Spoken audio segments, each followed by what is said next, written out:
ॐ गौर्यै नमः।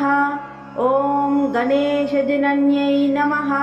ॐ गिरिजातानुभवायै नमः। ॐ गुहाम्बिकायै नमः। ॐ जगन्मात्रे नमः। ॐ गंगाधरकुटिम्बिन्यै नमः। ॐ वीरभद्रप्रसूवे नमः। ॐ विश्वव्यापिन्यै नमः। ॐ विश्वरूपिण्यै नमः। ॐ अष्टमूर्त्यात्मिकायै नमः। ॐ अष्टदारिद्र्यशमन्यै नमः। ॐ शिवायै नमः। ॐ शाम्भव्यै नमः।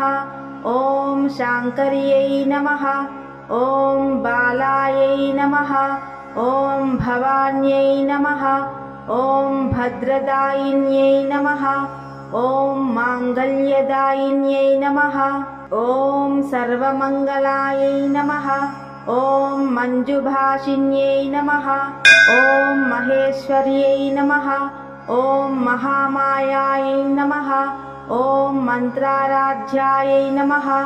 ॐ महाबलायै नमः। ॐ हेमाद्रिजायै नमः। ॐ हैमवत्यै नमः। ॐ पार्वत्यै नमः। ॐ पापनाशिन्यै नमः। ॐ नारायणांशजायै नमः। ॐ नित्यायै नमः। ॐ निरीशायै नमः। ॐ निर्मलायै नमः। ॐ अम्बिकायै नमः।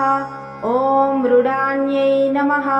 ॐ मुनिसंसेव्यायै नमः। ॐ मानिन्यै नमः। ॐ मेनकात्मजायै नमः। ॐ कुमार्यै नमः। ॐ कन्यकायै नमः। ॐ दुर्गायै नमः। ॐ कलिदोषविघातिन्यै नमः।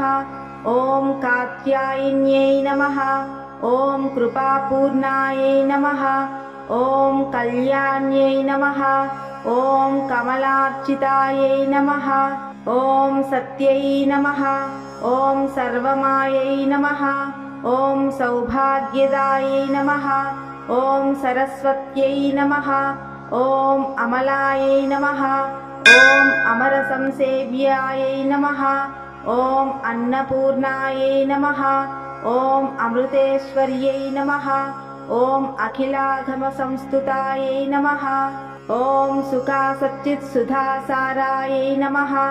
ॐ अम्बायै नमः। ॐ बाल्यारादितभूतदायै नमः। ॐ भानुकोटिसमुद्यतायै नमः। ॐ हिरण्मयै नमः। ॐ परायै नमः। ॐ सूक्ष्मायै नमः। ॐ सीतांशुकृतशेखरायै नमः। ॐ हरिद्राकुशीकुमाराध्यायै नमः। ॐ सर्वकालसुमङ्गल्यै नमः। ॐ सर्वभोगप्रदायै नमः। ॐ सामशिकारायै नमः। ॐ वेदान्तलक्षणायै नमः। ॐ कर्मब्रह्ममयै नमः।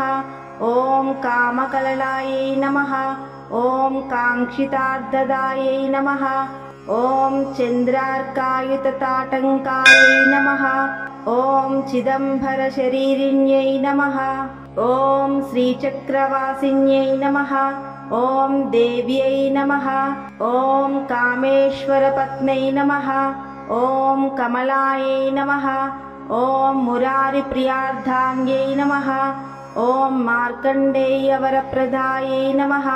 ॐ पुत्रपौत्रवरप्रदायै नमः। ॐ पुण्यायै नमः। ॐ पुरुषार्थप्रदायै नमः। ॐ सत्यधर्मरतायै नमः। ॐ सर्वसाक्षिण्यै नमः। ॐ शशाङ्करूपिण्यै नमः। ॐ श्यामलायै नमः। ॐ बगलायै नमः। ॐ चण्ड्यै नमः। ॐ मातृकायै नमः। ॐ भगमालिन्यै नमः। ॐ शूलिन्यै नमः। ॐ विरजायै नमः। ॐ स्वाहायै नमः। ॐ स्वधायै नमः। ॐ प्रत्यङ्गिराम्बिकायै नमः। ॐ आर्यायै नमः। ॐ दाक्षायिन्यै नमः। ॐ दीक्षायै नमः। ॐ सर्ववस्तूत्तमोत्तमायै नमः। ॐ शिवाविधानायै नमः। ॐ श्रीविद्यायै नमः। ॐ प्रणवार्थस्वरूपिण्यै नमः। ॐ ह्रीङ्कार्यै नमः। ॐ नादरूपायै नमः। ॐ त्रिपुरायै नमः। ॐ त्रिगुणाम्बिकायै नमः।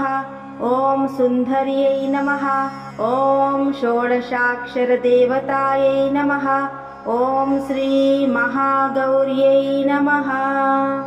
इति श्रीमङ्गलगौरी अष्टोत्तरशतनामावलिपूजां समाप्ति।